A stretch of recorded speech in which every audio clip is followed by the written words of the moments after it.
10ឆ្នាំហើយដែលសៀមព្យាយាមយកឈ្នះទឹកដីយើងតែមិនអាចទៅរួចតើបងប្អូនឆ្ងល់ទេថាហេតុអ្វីបានជាកងទ័ពយើងត្រូវគេប្រចាំថាជាកងទ័ពទេវតាហើយហេតុអ្វីបានជាប្រជាជនសៀមខ្លួនឯងជិត 90% មិនគាំទ្រឲ្យមានសង្គ្រាមជាមួយខ្មែរនៅពីក្រោយភាពអត់ធ្មត់និងស្ងៀមស្ងាត់របស់កម្ពុជាគឺលាក់នៅក្រឡាអុកដ៏គ្រោះថ្នាក់បំផុតសម្រាប់សត្រូវមកស្វែងយល់ការពិតទាំងអស់គ្នាមុននឹងវិនិច្ឆ័យថាតើអ្នកណាជាអ្នកឈ្លានពានពិតប្រាកដជំរាបសួរបងប្អូនទាំងអស់គ្នាសូមស្វាគមន៍មកកាន់ Peace News ព្រឹត្តិការណ៍នៅព្រឹកថ្ងៃទី21ខែមករាឆ្នាំ2026បងប្អូនជាទីគោរពមានពាក្យមួយឃ្លាដែលយើងតែងតែឮគឺភ្នំព្រីងនិងបកមិនឆ្ងាយពីគ្នាទេនិយាយឲ្យចំទៅប្រឡែងតែប៉ុន្មានគ្រាប់គឺទោះសัตว์ហោះសៀមនោះប៉ុន្តែបើសិនជាសៀមនៅតែបង្ខំចិត្តចង់លេងសង្គ្រាមខ្ញុំយល់ថាវាអាចនឹងមានវគ្គ3ហើយវគ្គ3នេះគឺធំខ្លាំងណាស់ធំរហូតដល់នឹកស្មានមិនដល់របៀបគិតអំពីសង្គ្រាមបើមិនមានសង្គ្រាមសៀមឈ្លានពានលើកទី3កើតឡើងតើមានយុទ្ធសាស្ត្រអ្វីខ្លះដែលបងប្អូនត្រូវចាំកាលណានិយាយអំពីសង្គ្រាមវាមិនមែនត្រឹមតែជាការប៉ះទង្គិចគ្នារវាងអាវុធនិងអាវុធនោះទេប៉ុន្តែវាជាការប្រកួតប្រជែងគ្នាខាងបញ្ញាយុទ្ធសាស្ត្រសីលធម៌និងសមិទ្ធភាពនៃការគ្រប់គ្រងរបស់ប្រទេសដើម្បីអាចថែរក្សាអធិបតេយ្យភាពឲ្យបានយូរអង្វែងប្រទេសដែលខ្លាំងគឺជាប្រទេសដែលយល់ដឹងច្បាស់អំពីរបៀបការពារនិងរបៀបវាយឆ្លើយតបឬក៏វាយទៅវិញដោយខ្ញុំនិយាយអញ្ចឹងភ្នំព្រីងនិងបកមិនឆ្ងាយពីគ្នាទេប្រឡែងតែប្រមាណគ្រាប់គឺទុសាច់ហោះសៀមនោះចំណុចទី1លោក Clausewitz ដែលជាអ្នកនយោបាយនិងសង្គ្រាមក៏បានលើកឡើងផងដែរថាសង្គ្រាមពិតជាការបន្តនយោបាយដោយវិធីផ្សេងគ្នាការបញ្ជាក់ពីភាពមិនប្រកបជាមានសារៈសំខាន់នៃឆន្ទៈជាតិនិងការគាំទ្រពីប្រជាជនការត្រួតពិនិត្យជាមួយគោលដៅនយោបាយទ្រឹស្ដីនេះបានប្រាប់យើងថាការឆ្លើយតបវាយបកគួរត្រូវស្របទៅនឹងគោលដៅជាតិមិនមែនជាការឆ្លើយតបដោយអារម្មណ៍នោះទេសៀមចូលប្រើប្រាស់ការទម្លាក់គ្រាប់បែកនិងការបាញ់ប្រហារពីចម្ងាយទាំងអស់យប់ឡើងឡាន់មិនហ៊ានច្បាស់ចូលទេពីព្រោះខ្លាចកម្លាំងទ័ពព្រៃបានត្រឹមតែបំភ័យនិងរំខានមកលើកម្លាំងទ័ពខ្មែរតែប៉ុណ្ណោះយុទ្ធសាស្ត្ររបស់សៀមតាមគិតគឺបានព្យាយាមសម្លាប់កងទ័ពខ្មែរសចោលពីព្រោះកងទ័ពដែលបញ្ជូនមកគឺសុទ្ធតែខ្មែរសទាំងអស់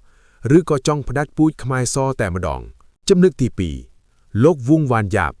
មេទ័ពនៅវៀតណាមនិយាយពីសង្គ្រាមប្រជាជននិងការអត់ធ្មត់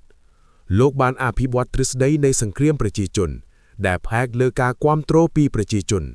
ពីការអត់ធ្មត់និងការគ្រប់គ្រងពេលវេលាការប្រើប្រាស់រាល់ការបំលែងភាពខ្សោយទៅជាកម្លាំងនៅក្នុងទ្រឹស្ដីរបស់លោកគឺបង្ហាញថា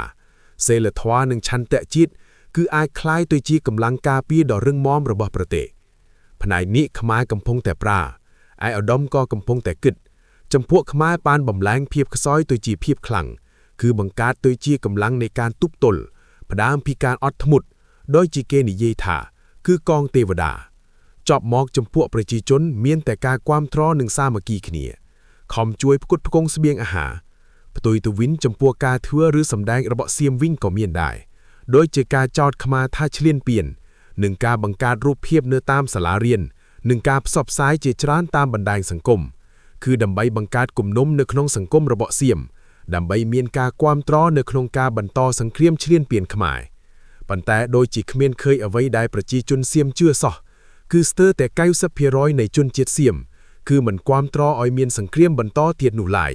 ចំណុចទី3លោកជូគីលៀងអ្នកយុទ្ធសាស្ត្រសម័យសាមគុកនិយាយពីការគ្រប់គ្រងនិងបញ្ញាយុទ្ធសាស្ត្រជូគីលៀងគឺជាគំរូនៃបញ្ញាជាតិដែលផ្ដោតលើការគ្រប់គ្រងធនធានរដ្ឋាភិបាលនិងយោធាការពារជាមុនគាត់បានបង្រៀនថាប្រទេសរឹងមាំចាប់ផ្ដើមពីការគ្រប់គ្រងល្អមុនពេលនឹកទៅដល់នៃការប្រយុទ្ធណាមួយចំណុចនេះគឺជាដែលខ្មែរយើងបានគិតជាទីបំផុតប៉ុន្តែសៀមគឺអាងសេដ្ឋកិច្ចគេធំយោធាគេច្រើនអាវុធទំនើបនិងមានអ្នកនៅពីក្រោយជួយជំរុញនិងគាំទ្របន្ថែម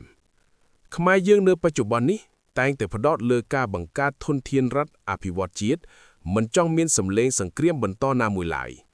ដូច្នេះហើយក៏តែងតែប្រើប្រាស់ការអត់ធ្មត់ដោះស្រាយតាមសន្តិវិធី GBC និង JBC និងនីតិវិធីផ្សេងៗដើម្បីស្វែងរកការគាំទ្រដើម្បីគេចពីសង្គ្រាមប៉ុន្តែសៀមគេឌឺយើងគឺបញ្ចាស់គោលដៅសន្តិភាពខ្ញុំសង្ស័យតែខ្មែរយើងអត់ធ្មត់លែងបានទេ ប្រហែលជាមិនទាន់ស្គាល់សម្ដេចតេជោទេតាមមើលលោកឆ្លងកាត់1005នៃសមរភូមិប្រយុទ្ធបាទសម្ដេចមិនអត់ធ្មត់ទេគឺគ្មានទេសង្គ្រាមដល់2លើកសូម្បីតែលើកទី1មកដល់ពេលនេះមិនទាន់ចប់ផងដូច្នេះហើយសូមបងប្អូនយើងគឺគុំជំរុញថ្នាក់ដឹកនាំយើងធ្វើសង្គ្រាមគឺជាសេចក្តីស្លាប់ឈឺចាប់ដែលមិនអាចបំភ្លេចបានស្ត្រីមេម៉ាយកុមារកំព្រាវិនាសហិនហោចមិនមែនជារឿងដែលកម្ពុជាយើងចង់បាននោះទេចុះតើអ្វីទៅជាសង្គ្រាមឈ្លានពានហើយគេសម្គាល់សង្គ្រាមឈ្លានពានដោយរបៀបណាសង្គ្រាមត្រៀមឈ្លានពាន Invasion War 1គឺប្រទេសមួយបញ្ជូនកម្លាំងយោធាចូលទៅក្នុងទឹកដីប្រទេសផ្សេងទៀតដោយគ្មានការយល់ព្រមនិងគ្មានមូលហេតុស្របច្បាប់តាមច្បាប់អន្តរជាតិជាធម្មតាមានគោលបំណងដើម្បីតែកាន់កាប់ទឹកដីបង្ខំឲ្យទទួលស្គាល់ឬផ្លាស់ប្ដូរអំណាចនយោបាយនៅលើទឹកដីនោះ2គឺមានទាហានរថយន្តហោះចម្បាំងឬនាវាចម្បាំងចូលទៅក្នុងទឹកដីរបស់ប្រទេសផ្សេងជាសញ្ញាការឈ្លានពានដែលច្បាស់លាស់ជាងគេ2គ្មានការយល់ព្រមពីប្រទេសដែលត្រូវបានវាយប្រហារគឺគ្មានកិច្ចព្រមព្រៀងផ្លូវការណាមួយពីប្រទេសម្ចាស់ទឹកដីដោយអញ្ជើញឬអនុញ្ញាតឲ្យកងទ័ពប្រទេសឈ្លានពានចូលមកក្នុងទឹកដីខ្លួនឡើយ3ការប្រើប្រាស់កម្លាំងមិនអាចកំណត់ថាជាការពារខ្លួនត្រឹមត្រូវគឺគ្មានការវាយប្រហារបន្ទាន់ណាមួយដែលអាចយកមកអះអាងថាជាការពារខ្លួននោះទេការអះអាងពីភាពមានគ្រោះថ្នាក់អនាគតឬសិទ្ធិតាំងពីអតីតកាលជាធម្មតាមិនត្រូវបានទទួលស្គាល់តាមច្បាប់អន្តរជាតិឡើយ4គ្មានការអនុម័តពីអង្គការសហប្រជាជាតិក្រុមប្រឹក្សាសន្តិសុខអង្គការសហប្រជាជាតិមិនបានអនុម័តឲ្យប្រើកម្លាំងបើគ្មានការអនុម័តនោះសកម្មភាពយោធាត្រូវបានចាត់ទុកថាជាល្មើសច្បាប់5កាន់កាប់ឬយកទឹកដីកាន់កាប់ភូមិស្រុកព្រំដែនមូលដ្ឋានយោធាឬរចនាសម្ព័ន្ធសំខាន់ៗដោយបង្កើតជាការគ្រប់គ្រងទឹកដី